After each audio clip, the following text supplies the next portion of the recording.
Il est 7h46 sur Sud Radio. Quelle place pour les femmes dans le monde agricole? Nous sommes avec Gabrielle Dufour, bah oui, une femme pour en parler, responsable communication des Agridés. C'est un think tank agricole qui est apolitique, qui se veut apolitique et indépendant. Hein. Tout à fait. Ouais, bonjour à vous. Bonjour. Merci d'être avec nous. Quel est le pourcentage, si on le rappelle, des femmes dans l'agriculture aujourd'hui? Alors le pourcentage global des femmes dans l'agriculture, en comptant les salariés, les chefs d'entreprise agricoles, c'est 30%.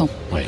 Mais les chefs d'entreprise agricoles, c'est 26% et ça ne bouge pas depuis plus de 10 ans. Ouais. Et derrière ce pourcentage, il y a une baisse dans l'absolu parce que comme vous le savez, il y a de moins en moins de chefs d'entreprise agricoles. Ouais. Le dernier recensement a montré une baisse de 20% des agriculteurs, des agricultrices, donc des chefs d'entreprise en 10 ans. Donc il y a quand même une baisse. Il y a une baisse, ouais. Voilà. Pourquoi, selon vous? Parce que les métiers de l'agriculture attirent moins aujourd'hui? Il y a un mélange de raisons, parce que les exploitations, doivent être plus grandes aussi pour être plus rentables. Il y a aussi, c'est un métier qui est de moins en moins attractif. Avant, on était agricultrice et agriculteur de père en fils ou de mère en fille. C'est plus aujourd'hui un automatisme. Donc, il faut aussi attirer de nouveaux publics et c'est aussi un enjeu actuellement pour l'agriculture, l'attractivité des métiers. Ça passerait par quoi? Parce que cette semaine, il y a un député, par exemple, qui a proposé d'enseigner l'agriculture à l'école. Est-ce que c'est une bonne ou une mauvaise idée, ça, par exemple? C'est une très bonne idée. Ouais. Au moins, alors si c'est pas enseigner, c'est au moins montrer ce qu'est aujourd'hui une exploitation agricole. C'est pas du tout les fermes d'il y a 20 ou 30 ans. Voilà, le métier a énormément évolué et on a un peu la société, on a gardé une image un peu figée qui est soit, je vais dire le résumer par un peu le fantasme de Martine à la ferme, ouais. ou bien on a l'impression des énormes exploitations. Et puis les enfants eux-mêmes qui ne savent pas comment ça fonctionne une ferme aujourd'hui. Et quand ils prennent un steak quel qu'il soit dans le frigo, ils ont l'impression que ça vient directement du frigo, quoi, du supermarché, mais pas nécessairement d'une ferme, quoi. Tout à fait. Et j'ajouterais des adultes, beaucoup d'adultes qui ne savent pas comment se produit effectivement ce qu'il y a derrière la production de viande, ce qu'il y a derrière un œuf, ce qu'il y a derrière les céréales qu'on mange le matin, le pain, les fruits, les légumes, etc. Il y a quand même des savoir-faire, il y a des organisations, il y a toute une société agricole qui a énormément changé avec des sociétés complexes. Les agriculteurs aujourd'hui, ce sont des gens qui font à la fois de la nourriture, mais aussi de l'énergie, qui ont vraiment diversifié leur activité et qui ont diversifié les façons de produire aussi. Oui, on va parler dans un instant d'inégalité, si ça existe toujours entre hommes-femmes aussi sur le secteur agricole. Mais pour essayer d'attirer des femmes vers l'agriculture, quels sont les arguments? Si vous deviez en utiliser quelques-uns, vous, et pour les mamans peut-être, pour parler en fait à leurs enfants, qu'ils soient dans le secteur agricole ou pas. Eh bien déjà, il faudrait montrer des agricultrices. En fait, il y a peu de femmes agricultrices qui sont montrées. Donc, il faut des rôles modèles, des femmes qui se montrent en train de travailler, des femmes chefs d'entreprise agricole qui partagent leur vision, qui sont mises en avant. Donc, on a besoin de ça. Pour l'instant, l'imaginaire du monde agricole, vrai, c'est beaucoup. Il est très masculin. Oui, même si on a vu des femmes, par exemple, une des porte-paroles de la coordination rurale qui a beaucoup Véronique fait Lefloc, oui, tout à fait. Véronique Lefloc, c'est une femme. Oui. On a eu Christiane Lambert. Oui, tout à fait. Mais il y a besoin d'incarnation comme ça. Alors oui, tout à fait. Alors ces femmes sont quand même des femmes d'exception. Christiane Lambert est restée longtemps à la tête de la FNSEA, mais derrière, actuellement, dans le conseil d'administration de la FNSEA, il y a très peu de femmes. Dans le bureau, il n'y a qu'une femme. Et c'est aussi un peu représentatif du secteur, ce que vous disiez tout à l'heure. Non, en fait, puisqu'il y a 30% de femmes chefs d'entreprise, enfin de femmes, il y a 26% de femmes chefs d'entreprise agricole. Il faudrait que cette représentativité se retrouve dans les conseils d'administration, et c'est bien là l'enjeu.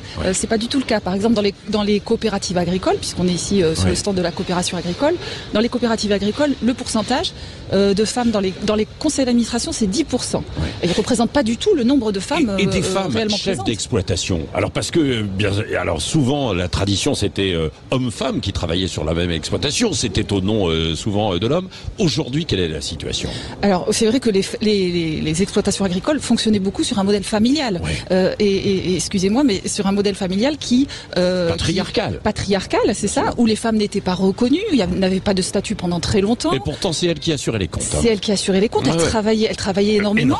Elle s'occupait aussi de la famille. Elle s'occupait souvent. Elles avaient parfois un métier d'appoint pour permettre à la famille de fonctionner financièrement. Hein. Donc elle avait une utilité énorme et elle n'avait aucune reconnaissance. Donc aujourd'hui, les femmes sont soit chefs d'entreprise agricole, soit salariées, ont un statut normalement, parce qu'il y a encore des femmes quand même qui donnent un coup de main sans que ce soit reconnu. Donc ça c'est encore malheureusement un peu trop fréquent. Et donc effectivement maintenant les choses ont beaucoup changé, mais justement dans cette transition d'une entreprise, d'une agriculture, je dirais familiale, à une agriculture plus entrepreneuriale aujourd'hui, la question c'est qui sont ces femmes chefs d'entreprise agricole? Est-ce qu'elles sont vraiment, est-ce qu'elles ont quels freins rencontrent-elles dans leur métier? Est-ce qu'elles peuvent vraiment être représentées dans les gouvernances des structures collectives? C'est ça les sujets aujourd'hui. Oui. Bon, ça vient. Il y a aussi un autre sujet dans les freins, c'est le physique. Parfois, ce sont des métiers durs, quoi, aussi, bien sûr, quoi. Alors, et il faut tout le dire, même si les femmes ont plus de résistance que les hommes, en revanche, pour certaines actions, on sait que c'est dur, quand même. Alors, c'est dur, c'est quand même un métier physique, il faut le dire, mais je mettrais quand même un bémol à cela, c'est que les métiers les plus physiques, qui sont le maraîchage, l'élevage, etc., ce sont ces métiers-là qui sont choisis par les femmes. Si le physique était vraiment un argument, les femmes choisiraient le céréal, par exemple, hein, où c'est très mécanisé, donc c'est pas le cas. Donc il y a beaucoup de femmes aujourd'hui. Être chef d'entreprise agricole, c'est pas seulement aussi être physiquement. C'est pas juste un métier physique. Les chefs d'entreprise agricole aujourd'hui, de plus en plus, sont aussi des managers. Ils managent aussi des équipes, des salariés. Il y a de plus en plus de salariés agricoles, de moins en moins de chefs d'entreprise. Donc on a aussi une mutation là-dessus. Donc les métiers sont en train de changer et le physique justement sera de moins en moins un argument. Et vous avez donné envie peut-être à certaines femmes de se tourner, ou en tout cas à des mamans ou des grands-mères, de se dire à leurs enfants, allez-y, parce que c'est un métier quand même qui est assez formidable aussi. Il y a le contact avec la nature, quoi. Oui, il y a une vision un peu différente aussi peut-être des femmes pour envisager l'avenir. Absolument, oui. Merci Gabrielle Dufour, responsable communication des Agridés, d'être venue nous apporter ce regard donc sur la place des femmes dans le monde agricole. Allez, on poursuit tout à l'heure le journal, bien sûr. Ensuite, à 8h15, il y aura Céline Pina comme chaque vendredi matin. On viendra aussi sur, puisqu'on a parlé des femmes, sur la commission d'enquête là qui va être lancée dans le cinéma après l'intervention hier, vous l'avez eu peut-être, la déclaration de Judith Godrèche devant les parlementaires. Et puis à 8h30, Agnès Pannier-Runacher, la ministre. Et vous voyez, il y a des femmes tout de même. La ministre qui sera l'invitée de Jean-Jacques Bourdin à 8h30 sur Sud Radio. Il est 7h54.